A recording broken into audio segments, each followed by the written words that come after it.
There's been no other country like ours, conceived in liberty and dedicated to the proposition that we are all equal.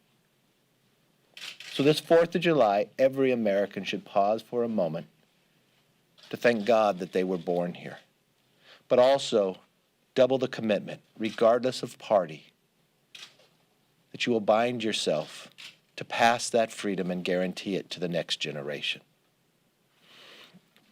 I have a portrait of Frederick Douglass in my office, a man who was born into slavery, fought for his freedom, to become an advisor to the very first Republican president, Abraham Lincoln. Frederick Douglass said this to describe America: every man has his chance.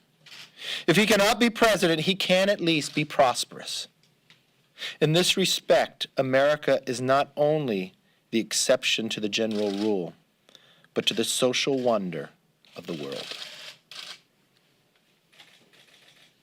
Unfortunately, though, some on the left, encouraged by the silence of Democratic leaders, including the Speaker of this House, are trying to erase our story.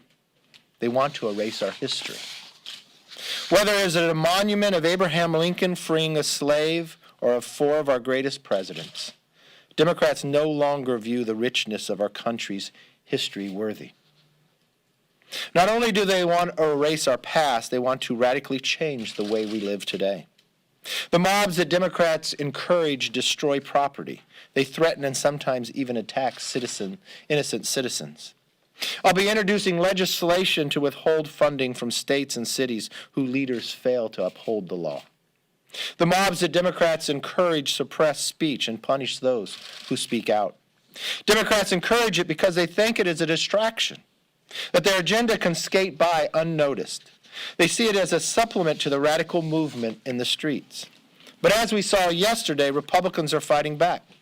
Congressman Peter DeFazio tried to pass an infrastructure bill that would allow China to control things as critical as our electrical grid.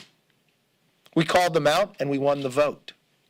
We won the vote even though they had every advantage, not just to having a majority, but even those who want to stay home and still get a paycheck who give their vote to Nancy Pelosi.